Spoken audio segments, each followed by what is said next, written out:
Hi, I'm Trooper Smacka. Hi, I'm Trooper Wellman, Please stay tuned for a behind-the-scenes look at being a state trooper. and together we can make a difference. Here we are live at the 360.Vegas studios with another edition of Trooper Talk. We have a special guest, Officer McClarty and Trooper Wellman. So, Officer McClarty, thank you very much for being here. All right, thank you. So, tell us a little bit about yourself and tell us what it is that you specialize in. Well, I currently am one of the recruiters. I'm newly appointed recruiter from parole and probation. I was there for roughly 3.5 years.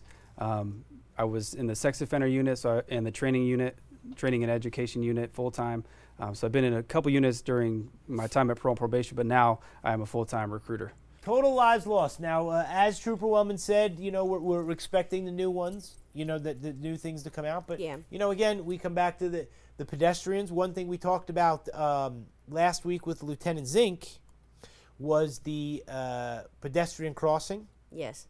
right? And how, I forget what he called them, not looky-loosey. He called them some weird name, phone zombies or something. And so he says that because what happens is when you walk across the crosswalk, you need to look left, look right, and look left again to make sure the cars see you, Yeah. right? And so he called them phone zombies or something because he says that when people are walking across the crosswalk, they're like this. Right. And they expect that the cars are doing that.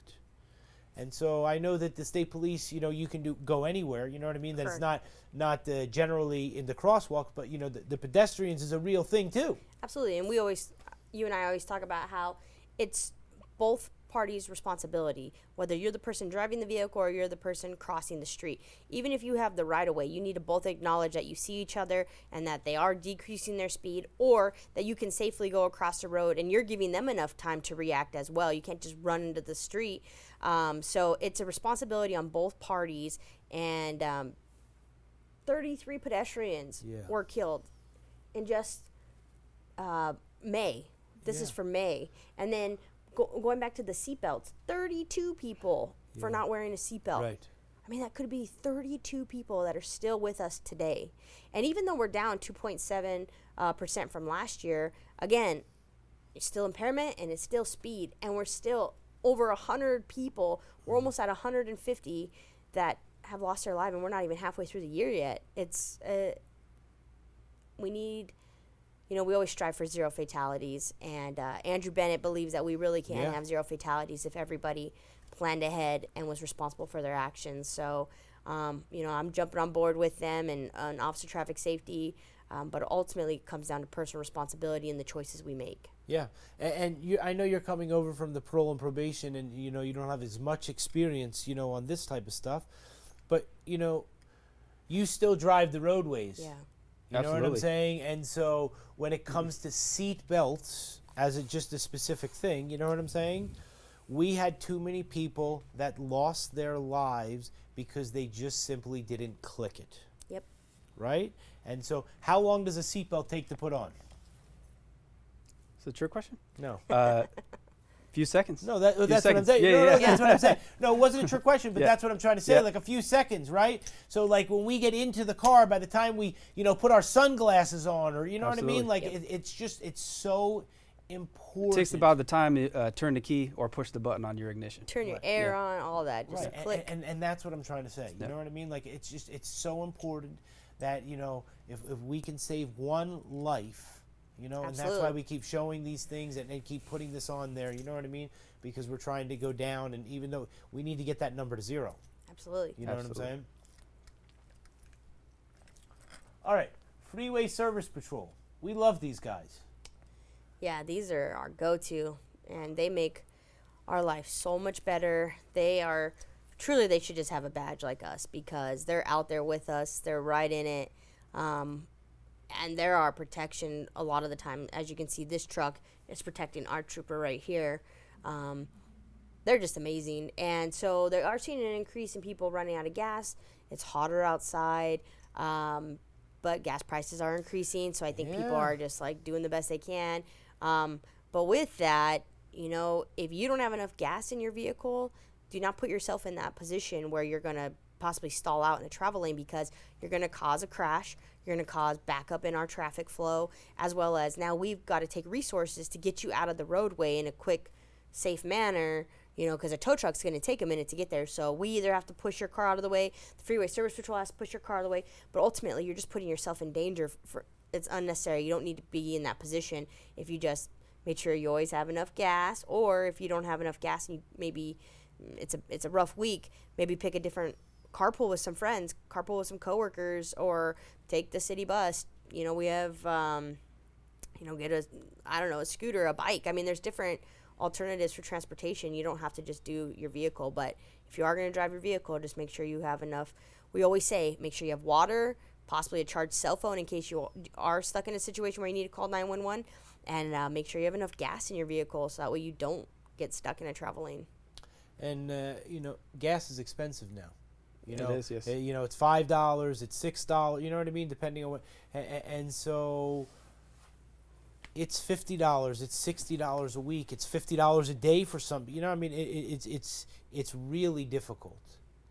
And so, we try to do everything we can, to make sure that, everyone has the gas and all that type of stuff, you know what I mean? But, in your experience, you know what I'm saying? You see this stuff too, right? And you see people running out of gas, and and maybe in your previous with the parole and probation, maybe it was even more difficult because people weren't willing to give people a second chance. I would right? think so, yes. And so talk to us a little bit about that. Yeah. So I actually have an experience with NDOT myself. Good. I was in a parole and probation vehicle, so I don't have license sirens.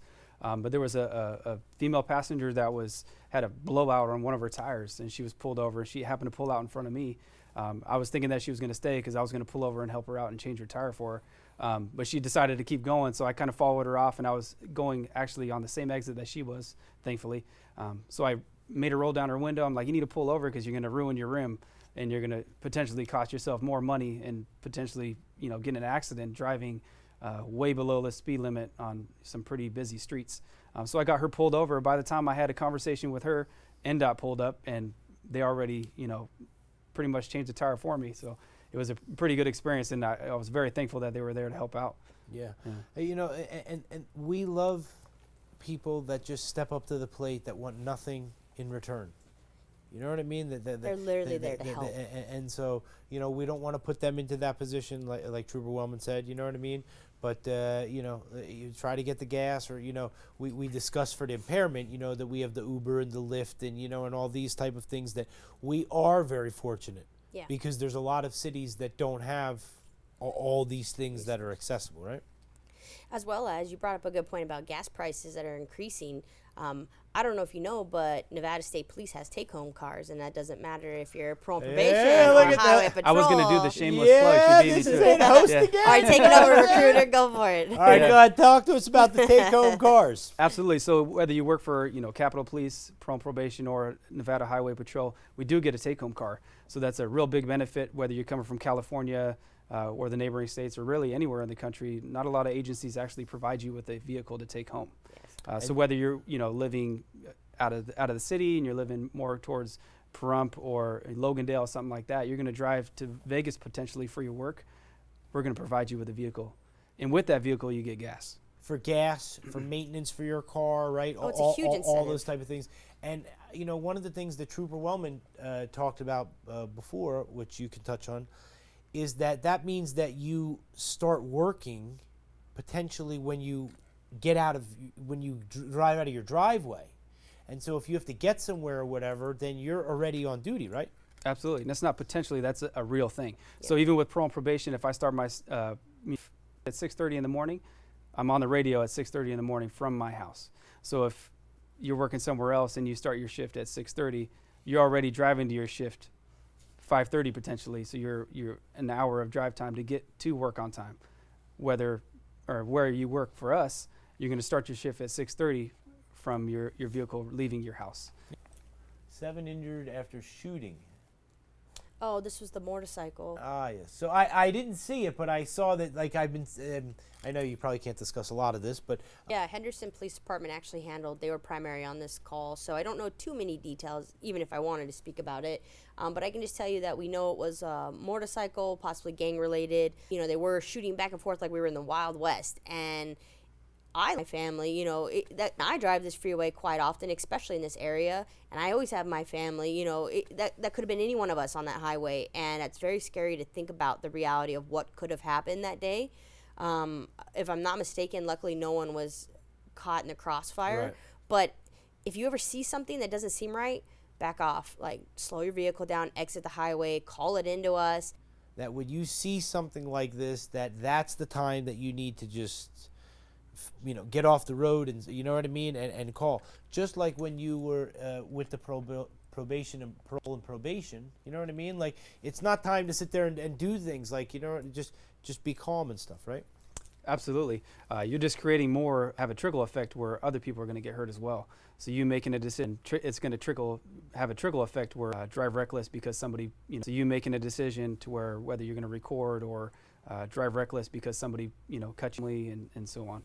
You're making a decision that could potentially hurt more than just you, including your family and so on. Yeah, I agree. And Johnny lives in Henderson, and Trooper Wellman saw him down there. Yeah, you remember that, Johnny, huh? Yeah, see, look at him smile over there. Unbelievable. Johnny and I crossed paths a lot. Yes, that's right. Look, Trooper McFadden over there. I heard you over there. You know what I mean? You want to give another cameo? Why don't you just put your head in there? Yeah, there you go. Just put your head in there. Yeah, there you go. You know what I'm saying? Yeah. Trooper McFadden's over there. We're going to get him in here for a second. Trooper McFadden, thanks for being here. Hey, Yeah. thanks for having me. Look at this. It's very exciting, right? Like a Not whole- even mic'd up. You know what I mean? We hope that we get every word. Yeah, it's like you're part of it.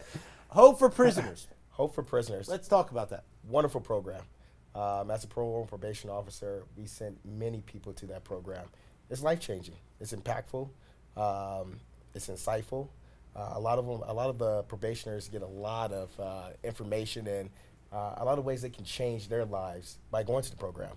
I used to have a particular guy, I won't name names. He used to go every week, every Thursday. I used to make him go to the huddle program every Thursday, and then he reports back to me. And I asked him, hey, so what happened last week? You know, what has changed, and what can we change? What has changed your mindset to become a better person? How to do better on your probation, to do better for your family, and just having him going and seeing his progress week after week after week, I knew it was working. I knew it was working because he was dedicated and he was completing something that he's never completed in his life. Didn't graduate high school, never completed that. Never worked as a real job, never completed that. But the program that he completed was the Hope for Prisoners program. And I knew from him completing that program, that, hey, yeah, you can do anything. Yeah. You can do anything. And it's very, very important. You know what I mean? And so that's why we want to keep talking about all the success stories and everything, and just keep highlighting so that everybody knows that some people, you know, they make maybe a bad choice or they make a bad thing in life, you know. And what we found is, you know, a lot of that does come from the upbringing. You know what I mean? Like from, you know, not everybody had a mother and father, you know, they had this loving family and all that type of stuff. And so, you know, some people had to fend for themselves. Mm-hmm. And so if we have to do that at a young age, I mean, what do you do? And so, yeah, so it's very important. So great. Thanks for being here again. Hey, thanks for having me. All right, good. You So going to stay? You going to hang out? Or you going to... You know what? I was planning to hang All out. right, there. Look at that, Johnny. We're a third guest now. We have a whole squad right here. Yeah, this is what I'm saying. You're in the middle now. Yeah. NHP recognized by the Red Cross during CPR Awareness. All right. To be Nevada State Police, you have to learn CPR? Yes, we do basic first aid. So CPR, rendering first aid. You know, I can give you a Band-Aid. I'm just kidding. Right. but if somebody's not to the full expertise, but you know, if somebody's on the side of the road, you can give, like, not mouth to mouth, but I'm saying, like, you can do the compressions and the Yes. spiel and all that. We are certified in CPR. We are certified in like the Heimlich maneuver, different things that would save lives. So until medical can get there and render like professional aid. Right. And so you know, we love the Red Cross. You know what I mean? Again, Absolutely. organization that is nothing Ugh. but just to go out and do for us, right? Absolutely, yes. And so, all right, let's see what we got for this one. Oh. Oh, millions worth of narcotics. Yes, so this actually just set a new state record for the largest seizure of marijuana. Crazy, I right? thought marijuana was legal in It the is state. legal. Okay. So, marijuana's legal, and you still have people trying to make a buck at doing whatever it is that they're doing. You know what I'm Right. saying? And so, Lieutenant Munoz and those guys go out, Yeah. and they don't play around. Yeah, main thing is keep that out of our communities, out of children's hands. We don't want this will lead to, illegal. So, obviously this amount is illegal, but also with this comes gang activity, violence, multiple things that we're trying to prevent. So we don't want this on our neighborhoods. We don't want it in our streets. But yes, obviously it is legal, but you have to be of age and you have to do it responsibly. So this is not that does not fit any of those categories. No. And so I know the taxes don't go directly to you. You know what I mean? But we hope that, you guys get raises and all that type of stuff, and stuff like that. But, part of the marijuana is the fact that it raises taxes. Like, and these type of things that help the schools and all that type of stuff, which essentially, all that stuff comes around, right? Where we're trying to get you guys more money so we don't have people that leave us, right? Right. But, it's very important, though, right? Absolutely. And so, let's see what we got for this one. Interchange project launches.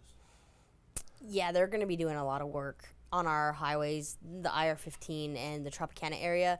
I don't know exactly the specifics to tell you, but I will be posting more as we get updates of the project and stuff. Check our social handles for that, Twitter, especially if there's any closures or anything. I tried to tweet that out on Twitter so people can plan ahead on their daily routes. But there's going to be a lot of projects going on down there on IR-15 and Tropicana.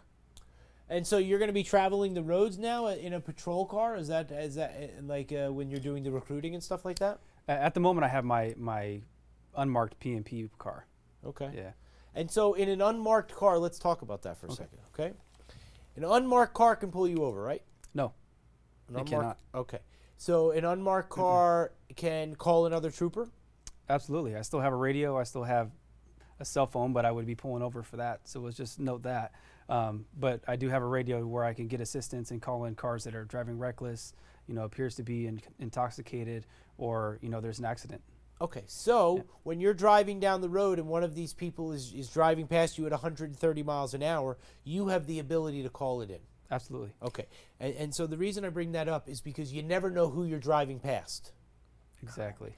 So let me just clarify something. So his car is unmarked, but it doesn't have lights and siren. We have unmarked patrol vehicles that don't have markings on them, but they have lights and siren equipped with them. So the unmarked vehicles can pull you over if they have lights and siren. Our parole and probation vehicles do not have lights and siren. So he has a radio to communicate with highway patrol.